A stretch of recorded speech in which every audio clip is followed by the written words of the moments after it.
नमस्कार, स्वागत है आपका। आपके साथ मैं हूं अमृता चौरसिया। खबरों को विस्तार से जानेंगे, लेकिन सबसे पहले नजर हेडलाइंस पर। कानपुर के करीब पटरी से उतरी इंदौर राजेंद्र नगर एक्सप्रेस, 63 लोगों की मौत, 150 से ज्यादा जख्मी। रेल मंत्री ने दिए जांच के आदेश। नोटबंदी पर लोगों के समर्थन का प्रधानमंत्री का दावा, कांग्रेस ने कहा संसद में बयान दें नरेंद्र मोदी। सोमवार से राज्यसभा में बीजेपी सांसदों को मौजूद रहने का व्हिप। नोटबंदी से 60% से ज्यादा मजदूर बेरोजगार, वित्त मंत्री से मुलाकात के बाद मजदूर संगठनों का दावा, सहकारी बैंकों में नोट बदलने की मांग। सीमा पार से नौशेरा और सुंदरबनी सेक्टर में भारी गोलीबारी, भारत की तरफ से माकूल जवाब। पुलवामा जिले में एक आतंकी ढेर। और चाइना ओपन बैडमिंटन में खिताबी भिड़ंत आज, पीवी सिंधु और चीन की सून यू होंगी आमने सामने। विशाखापट्टनम टेस्ट में जीत की ओर टीम इंडिया। और बुलेटिन की शुरुआत करेंगे आज की बड़ी खबर के साथ। कानपुर के करीब आज तड़के एक बड़ा रेल हादसा हुआ है। हादसा पटना इंदौर एक्सप्रेस के 14 डिब्बों के पटरी से उतरने से हुआ, जिसमें 60 से ज्यादा लोगों की मौत हो चुकी है, जबकि 150 से ज्यादा लोग जख्मी हैं। हादसे के वक्त ट्रेन इंदौर से पटना की ओर जा रही थी। ट्रेन के कानपुर के नजदीक पुखराया पहुंचने के दौरान ये दुर्घटना हुई। घटना के बाद राहत और बचाव का काम शुरू कर दिया गया है। कानपुर और झांसी से मेडिकल रिलीफ ट्रेन और एक्सीडेंट रिलीफ ट्रेनें भेजी जा रही हैं। इस बीच कई ट्रेनों के रास्ते भी बदल दिए गए हैं। उधर रेल मंत्री सुरेश प्रभु ने हादसे की जांच के आदेश दे दिए हैं। वहीं प्रधानमंत्री ने रेल मंत्री से बात की है और हालात पर नजर बनाए हुए हैं। उन्होंने हादसे पर गहरा दुख जताया है। गृह मंत्री राजनाथ सिंह ने भी एनडीआरएफ के महानिदेशक से बात कर टीमें रवाना करने को कहा है। उधर मुख्यमंत्री अखिलेश यादव ने भी ट्वीट करके कहा है कि राहत के लिए कई एम्बुलेंस और बसें रवाना कर दी गई हैं। उन्होंने डीजीपी को राहत और बचाव काम की निगरानी करने का निर्देश दिया है। साथ ही यात्रियों की मदद के लिए हेल्पलाइन नंबर भी जारी कर दिए गए हैं। तो सुबह तड़के 3 बजे के आसपास ये भयानक हादसा हुआ है।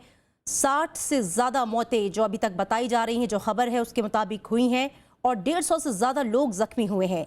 रेल मंत्री ने जांच के आदेश दे दिए हैं। हमारी 19321 इंदौर राजेंद्र नगर पटना एक्सप्रेस के साथ ये हादसा हुआ। जब ये पोखरिया स्टेशन से गुजरी थी, आगे निकली थी कानपुर जाने की तरफ, तो इसके 14 डिब्बे पटरी से उतर गए, डिरेल हो गए। जो कि ये मिड सेक्शन में हुआ है और गाड़ी स्पीड में रही होगी, तो ये 14 डिब्बे इसमें डिरेल हुए हैं। हमने अभी फ़िलहाल एम्बुलेंस वहाँ पहुँच गई है। हमारे मेडिकल ट्रेन हमने झांसी से भी और कानपुर दोनों से रवाना की है। जो नेशनल डिसास्टर रिलीफ डिपार्टमेंट होता है, उसकी जो टीम होती है, उस लखनऊ बेस्ड होती है, उसको भी इन्फॉर्म कर दिया गया है साइट पे पहुंचने के लिए। हमारे झांसी डिवीज़न के वरिष्ठ अधिकारी और नॉर्थ सेंट्रल रेलवे हेडक्वार्टर के वरिष्ठ अधिकारी भी रश कर गए एक्सीडेंट साइट के लिए। तो सुबह 3:10 पर तड़के यह हादसा हुआ है कानपुर के करीब, जब पटना इंदौर एक्सप्रेस के 14 डिब्बे जो हैं वो पटरी से उतर गए हैं। 60 से ज़्यादा लोगों की मौत की खबर है, 150 से ज़्यादा लोग जख्मी हुए हैं। फिलहाल वहां पे राहत और बचाव का काम युद्ध स्तर पर जारी है।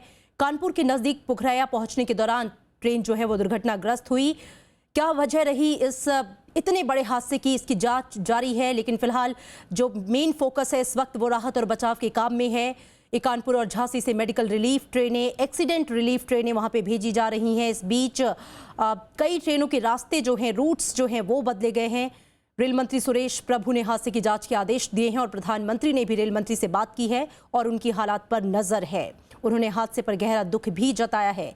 एनडीआरएफ की टीम भी वहां पर भेजी गई है। गृह मंत्री राजनाथ सिंह ने एनडीआरएफ के महानिदेशक से बात की है। मुख्यमंत्री अखिलेश यादव ने भी ट्वीट करके कहा है कि राहत और बचाव का काम जारी है। कई एम्बुलेंस और बसें वहां पर रवाना की गई हैं।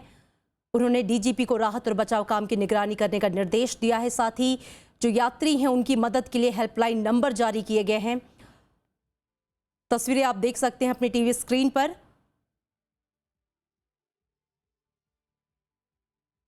हमारी समस्याएं कुछ एक दो पॉइंट पे हैं। एक कोच दूसरे कोच से दबा हुआ है, उसके अंदर से लोगों को निकालना, प्लस एक और कोच बुरी तरह डैमेज है, वहाँ कुछ लोग फंसे हुए हैं, उनको निकालना। और जैसा कि आपने सुना कि सबसे ज़्यादा दिक्कत इस बात से है, जैसा कि कहा जा रहा है कि S1 और S2 बोगी जो हैं, एक कोच दूसरे कोच के ऊपर चढ़े हुए हैं, दबे हुए, इस वजह से लोगों को वहां से निकालने में काफ़ी मुश्किलें आ रही हैं। गैस कटर से ट्रेनों के डिब्बों को काटा जा रहा है, निकालने की कोशिश की जा रही है। बहुत से लोग अभी भी डिब्बों के नीचे दबे हो सकते हैं। और स्थानीय पत्रकार प्रभात अवस्थी हमारे साथ ताज़ा अपडेट के साथ जुड़े हुए हैं। प्रभात, फिलहाल वहां पर ताज़ा अपडेट क्या है? बचाव का काम किस स्तर पर जारी है और जिन लोगों की मौतें हुई हैं उनके शवों को आगे पहुंचाने के लिए क्या कुछ बंदोबस्त किए जा रहे हैं और घायलों का किस तरीके से उपचार किया जा रहा है? तो प्रशासन द्वारा तेजी से बचाव कार्य सुबह रात के अंधेरे से ये बचाव कार्य चालू हुआ था और जैसे जैसे उजेला हुआ है वैसे ही यहाँ पर बचाव कार्य में तेजी। फिलहाल सबसे मुख्य रूप से जो बोगी डैमेज हुई है वो S5 और S6 डैमेज हुई, जो एक दूसरे पर चढ़ गई है और पूरी तरह क्षतिग्रस्त हो गई है। उससे लगातार लोगों को अंदर से सुरक्षित भी निकाला जा रहा है और कई 100 भी निकाले जा रहे हैं। फिलहाल जो रेलवे प्रशासन है वो ट्रैक को भी दुरुस्त करने के लिए कवायद में लग गया, क्योंकि दोनों ट्रैक क्षतिग्रस्त हुए हैं। ना ही अब ट्रेन जा सकती, ना ही डाउन ट्रेन जा सकती है जी, लिहाजा उस दुरुस्त करने में लगे हुए हैं। जी प्रभात, इस तरह की भी जानकारी मिली है, आपसे जानना चाहेंगे कि जो रेल का ड्राइवर रहा है उससे कोई खरोच नहीं आई है? फिलहाल उसे रेलवे के अधिकारियों ने अपनी कस्टडी में ले लिया है। बिल्कुल, जो ड्राइवर है उसको रेलवे ने अपनी कस्टडी में ले लिया है और क्योंकि जो इंजन है वही अकेले पटरी से नहीं उतरा, बाकी पूरी ट्रेन जो थी वो पटरी से उतर गई थी। अभी किस वजह से क्या हादसा हुआ है इसके बारे में आधिकारिक पुष्टि नहीं हो पाई है। जी, और जो यात्री हैं उनके लिए क्या कुछ व्यवस्था की गई है? क्योंकि बहुत से ऐसे लोग होंगे जो जानना चाह रहे होंगे कि उनके परिजन किस हालात में हैं। हेल्पलाइन नंबर्स जो जारी किए गए हैं वो किस तरीके से काम कर रहे हैं? वहां पर यात्रियों के लिए क्या सुविधाएं, किस तरीके की व्यवस्थाएं हैं? यात्रियों की सुविधा के लिए प्रशासन ने कमर कस रखी, साथ ही आसपास के जो स्वयंसेवी संस्थान है वो लगातार चाय नाश्ता मुहैया करा रहे हैं और लगातार उनको मदद पहुंचाने की कोशिश कर रहे हैं कि किसी तरह की पैनिक ना हो कोई भी। जी, साथ ही प्रभात, ये भी जानना चाहेंगे कि ये भी खबर आई कि शुरुआत, चूंकि 3:10 पर तड़के यह हादसा हुआ है और शुरुआती वक्त में जो रिलीफ का काम है, जो राहत बचाव का काम है, वो उस स्तर पर नहीं हो पाया जिसकी जरूरत थी और शायद यही वजह है कि मरने वालों का आंकड़ा बढ़ा। कितनी सच्चाई है इस बात में? जी बिल्कुल, ये अंधेरे में हुआ था तो यहाँ पे लाइट की व्यवस्था नहीं थी, जिसके चलते काफी लेट हुआ, लेकिन प्रशासन ने कोई कमी नहीं छोड़ी। अब वर्तमान स्थिति में पुलिस प्रशासन, जिला प्रशासन और रेलवे प्रशासन और आसपास की स्वयंसेवी संस्थाएं सभी यहाँ पर एड़ी चोटी का जोर लगाए हुए हैं और काफी भीड़ इकट्ठा है। लोगों के शवों को निकाला जा रहा है। फिलहाल जो मरने वालों की संख्या है वो लगभग 50 तक पहुंच चुकी है। जी प्रभात, शुक्रिया इस पूरी जानकारी के लिए। तो जैसा कि बता रहे थे कि मरने वालों की संख्या जो है वो बढ़ रही है और जितना भयानक यह हादसा हुआ है, चूंकि ट्रेन के 14 जो बोगी है वो पटरी से उतर चुकी है और ऐसे में अंदाज़ा लगाना मुश्किल नहीं है कि ये जो आंकड़ा है वो आगे भी बढ़ सकता है। 150 से ज़्यादा लोग घायल हैं, कई की हालत बहुत ज़्यादा गंभीर है। कानपुर और आसपास के जो मेडिकल अस्पताल हैं वहाँ पर उनको भेजा गया है इलाज के लिए। कई ट्रेनों के रूट्स भी बदले गए हैं। फिलहाल आइए देखते हैं कि मुसाफिरों का क्या कहना है इस हादसे पर। गाड़ी पहले तो रुकी थी, रुकने के बाद एक फिर स्पीड से भगी थी। स्पीड से भगने के बाद सो रहे थे हम, क्या मालूम किस तरह की आवाज़ खड़खड़ा तो नीचे फिर एक्सीडेंट एकदम जैसा घाटी में नीचे गिर गए थे। ये 3:10 पर घटना अचानक हुई। हम लोग सोए थे और अचानक मतलब गाड़ी से पटरी से गाड़ी उतर गई। और कुछ और खबरों का रुख करेंगे। सहकारी बैंकों में नोट जमा नहीं होने से परेशान गुजरात के किसानों ने दूध आपूर्ति रोकने की चेतावनी दी है। इस बीच प्रधानमंत्री ने ग्लोबल सिटीजन फेस्टिवल को वीडियो कॉन्फ्रेंसिंग के जरिए संबोधित करते हुए कहा कि उन्हें नोटबंदी के अभियान में जन समर्थन मिल रहा है। तो कांग्रेस ने इस मुद्दे पर संसद में प्रधानमंत्री के जवाब नहीं देने पर सवाल उठाए हैं। सहकारी बैंकों में 500 और 1000 रुपए के पुराने नोट जमा नहीं होने से परेशान किसानों ने सूरत में प्रदर्शन किया। उन्होंने चेतावनी दी कि अगर सहकारी बैंकों में एक हफ्ते के भीतर पुराने नोट बदलने और जमा करने की इजाजत नहीं दी जाती तो वो दूध की आपूर्ति रोक देंगे। वहीं इस मुद्दे पर विपक्ष की आलोचना का सामना कर रहे प्रधानमंत्री नरेंद्र मोदी ने कहा कि काले धन के खिलाफ सफाई अभियान में उन्हें लोगों का समर्थन मिल रहा है। आजकल बॉर्डर के पार की सफाई हो या काले धन से भरी तिजोरियों के भीतर तक की सफाई हो, सब कुछ जोर शोर से चल रहा है। सफाई आंदोलन के इस दूसरे चरण में भी मुझे आपका अमूल्य साथ मिल रहा है। इस मामले पर सुप्रीम कोर्ट की टिप्पणी के बाद कांग्रेस उपाध्यक्ष राहुल गांधी ने केंद्र सरकार से पूछा है कि क्या अब सरकार सुप्रीम कोर्ट को राष्ट्र विरोधी कहेगी।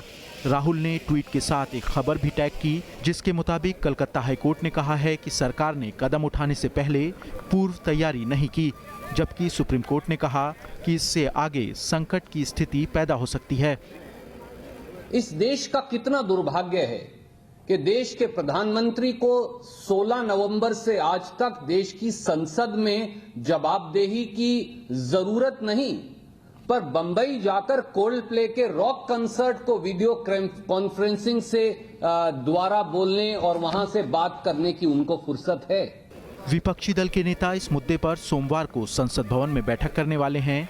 पीटीआई के मुताबिक बीजेपी ने पार्टी के राज्यसभा सांसदों को व्हिप जारी कर सोमवार से 3 दिन तक सदन में उपस्थित रहने को कहा है। Bureau report, Rajya Sabha TV. आयकर विभाग ने 2.5 लाख रुपए रकम खाते में जमा कराने पर नोटिस भेजना शुरू कर दिया है। इधर इस मुद्दे पर राजनीति भी तेज हो गई है। कांग्रेस ने हालत सामान्य होने में 2 महीने से ज्यादा समय लगने की आशंका जताई है, तो वहीं ममता बनर्जी ने राज्य में 500 के नए नोट नहीं आने पर सवाल उठाए हैं। पश्चिम बंगाल की मुख्यमंत्री ममता बनर्जी शनिवार को कोलकाता में बैंक की कतार में लगे लोगों से मिलने पहुंची। उन्होंने लोगों से परेशानियों पर बात की।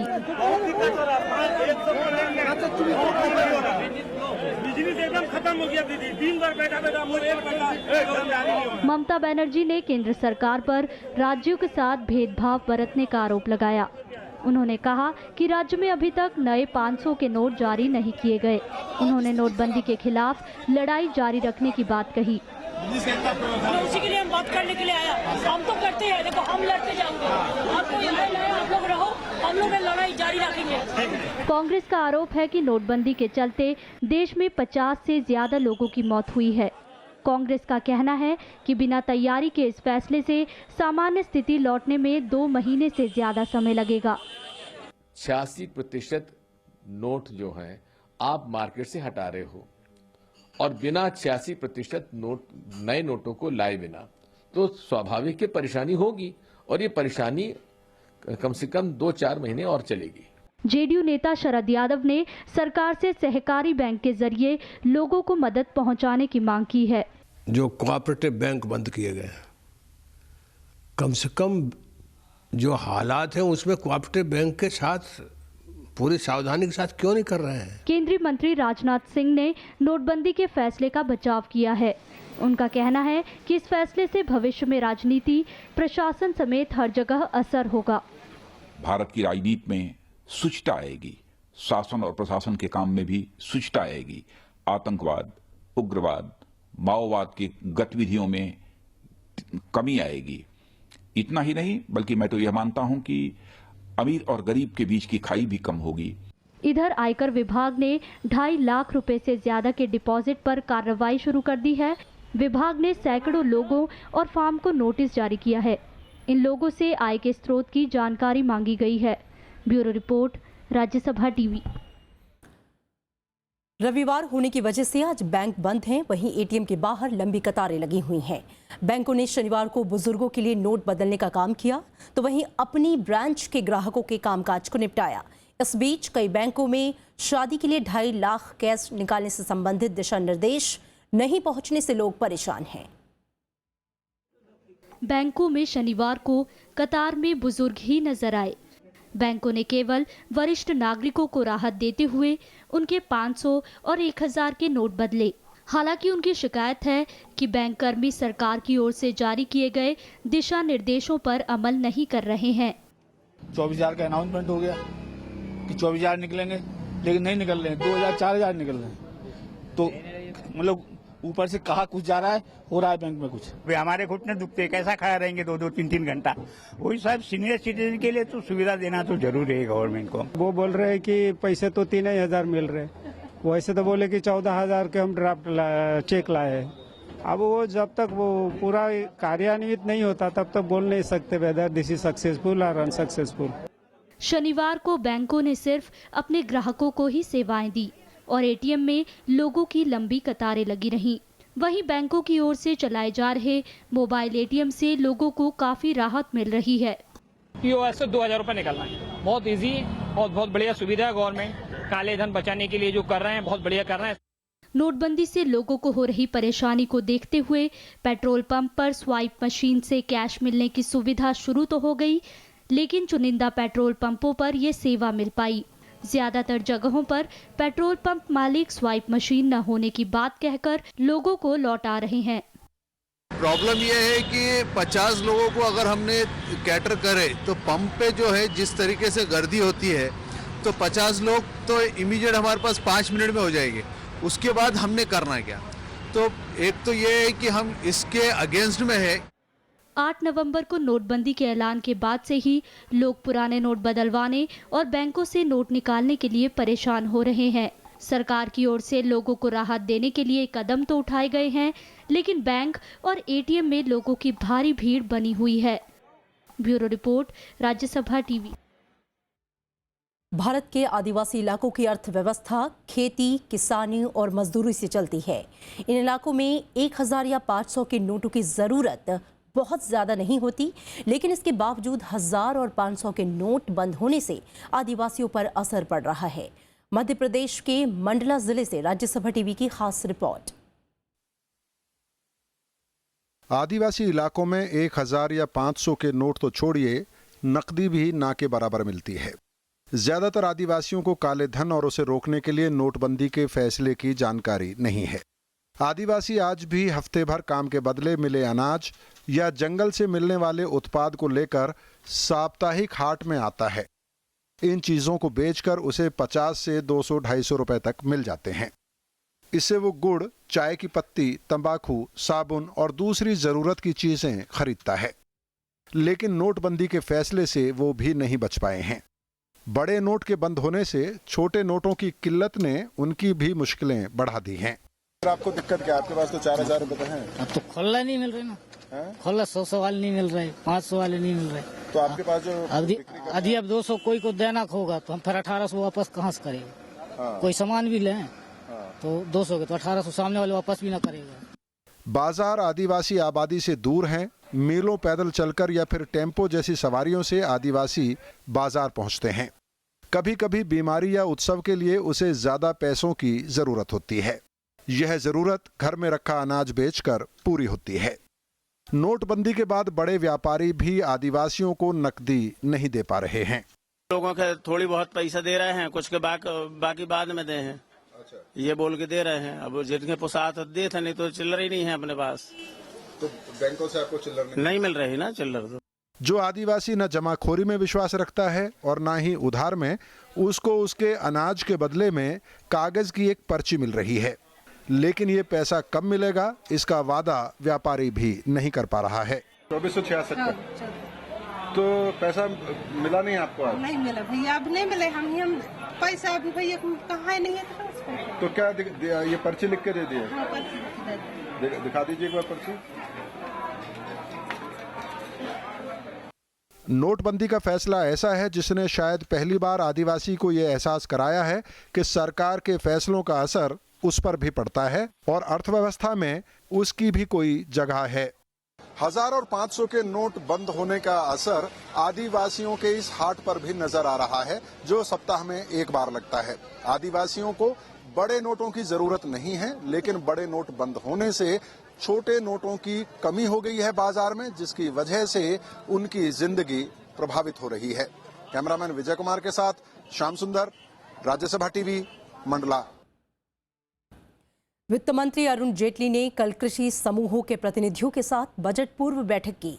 इस दौरान विभिन्न कृषि समूहों ने नोटबंदी के मद्देनजर जिला सहकारी बैंकों को तुरंत पर्याप्त नकदी देने की मांग की, क्योंकि ज्यादातर किसानों के खाते सहकारी बैंकों में हैं। उन्होंने आगामी बजट में कृषि क्षेत्र के लिए और ज्यादा धन आवंटित करने के सुझाव भी दिए हैं।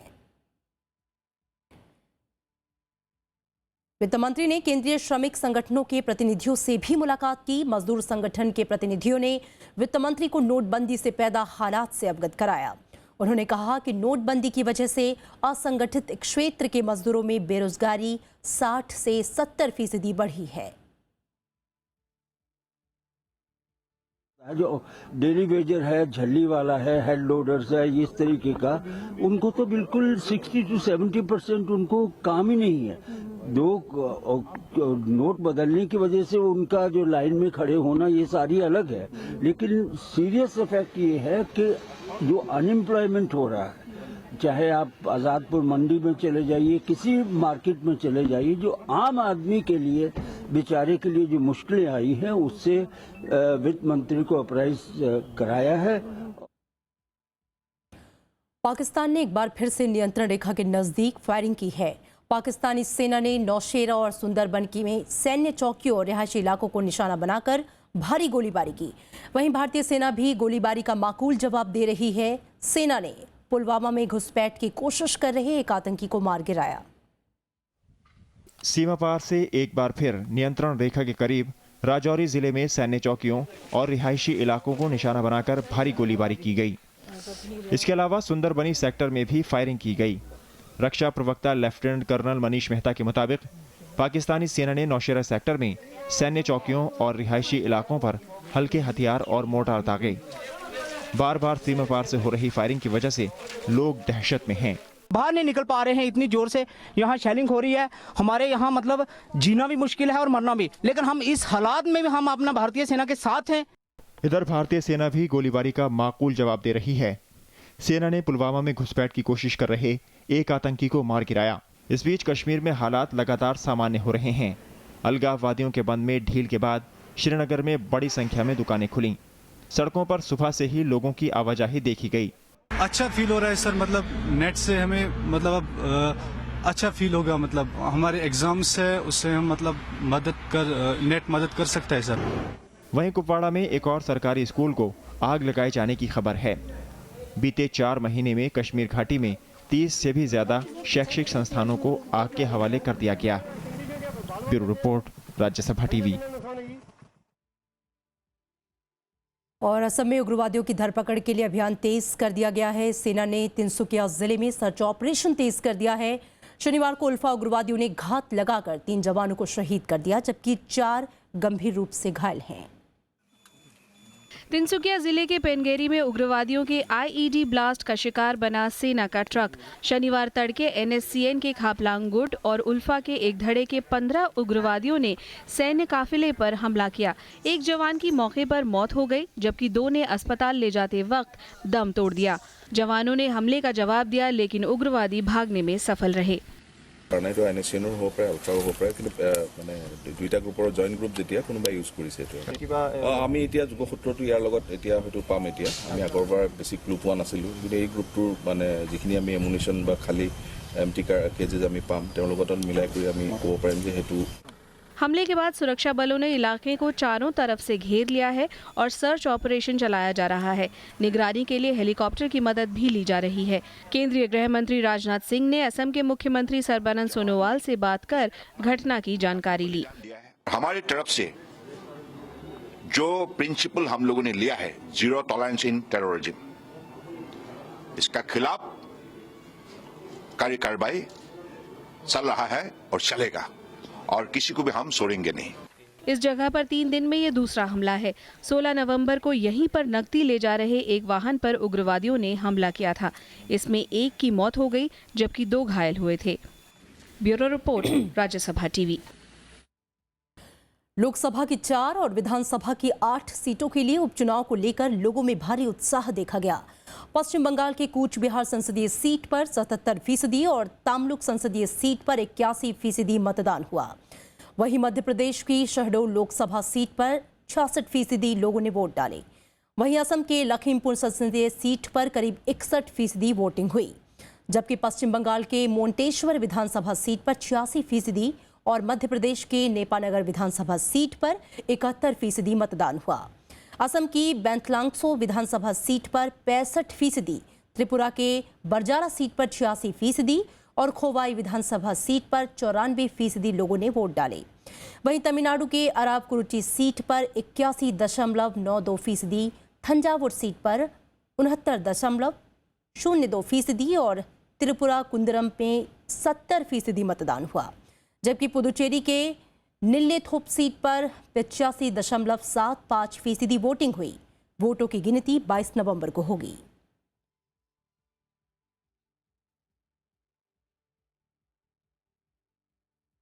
और अब खेल की खबरें। चाइना ओपन बैडमिंटन के फाइनल में आज पीवी सिंधु का मुकाबला चीन की सुन यू से होगा। कल हुए सेमीफाइनल में उन्होंने कोरिया की सुंग जी ह्यून को हरा दिया। पहला गेम कोरियाई खिलाड़ी ने आसानी से जीत लिया। दूसरे गेम में दोनों खिलाड़ियों ने शानदार खेल दिखाया। हालांकि सिंधु इसे जीतने में कामयाब रहीं। तीसरे गेम में कोरियाई खिलाड़ी ने बढ़त बना ली थी, लेकिन सिंधु ने पलटवार करते हुए गेम और मैच अपने नाम कर लिया। सिंधु ने मुकाबले को 11-21, 23-21 और 21-19 से अपने नाम कर लिया। रविवार को खिताबी मुकाबले में पीवी सिंधु के सामने चीन की सुन यू की चुनौती होगी। विशाखापट्टनम टेस्ट में भारत की स्थिति मजबूत हो गई है। दूसरी पारी में कप्तान विराट कोहली के दमदार पारी की बदौलत भारत ने इंग्लैंड के खिलाफ विशाल बढ़त हासिल कर ली। तीसरे दिन का खेल खत्म होने तक भारत में दूसरी पारी में 3 विकेट खोकर 98 रन बना लिए। भारत की कुल बढ़त 298 रनों की हो गई। दूसरी पारी में भारत के 3 विकेट जल्दी गिर गए। इसके बाद कोहली और रहाणे ने मोर्चा संभालते हुए भारतीय पारी को संभाला। दिन का खेल खत्म होने तक कोहली 56 जबकि रहाणे 22 रन बनाकर क्रीज पर डटे थे। इससे पहले इंग्लैंड की पहली पारी 255 रनों पर सिमट गई। इस तरह से पहली पारी में भारत को 200 रनों की बढ़त मिली। पहले सत्र में इंग्लैंड ने भारतीय गेंदबाजों को विकेट के लिए तरसाया। स्टोक्स और बेयरस्टो ने छठे विकेट के लिए 110 रनों की साझेदारी की। उमेश यादव ने बेयरस्टो को बोल्ड करके साझेदारी को तोड़ा। इसके बाद स्टोक्स 70 रन बनाकर अश्विन के शिकार बने। पहली पारी में अश्विन को 5 विकेट मिले। और दिल्ली के प्रगति मैदान में चल रहा अंतर्राष्ट्रीय व्यापार मेला कल से आम लोगों के लिए खोल दिया गया। हालांकि नए नोट कम होने की वजह से खरीदारी पर असर पड़ा है। खरीदारी कम होने की वजह से व्यापारी भी चिंतित हैं।